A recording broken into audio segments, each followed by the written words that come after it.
makita natin mga loads, ito ang isang dahilan, yung piston pin. Ito, piston pin. Nakakapit na maigi sa connecting rod. So, hindi na siya gumagalaw. Kaya nag-stack up siya, no. So, gagawin natin, overhaul talaga to, mga loads. So, binaklas natin dito sa clutch side. Saka tinanggal natin yung cylinder head.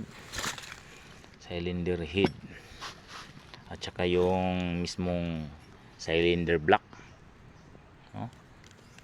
Cylinder block. Tingnan nyo mga loads, masyadong ito, hindi malabo ba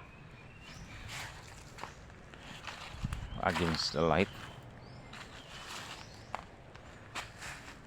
Yan, kinukudkod na ng piston, gas na gas. Yan.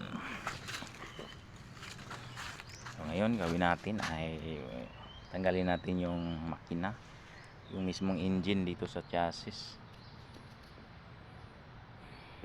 So gawin natin, no?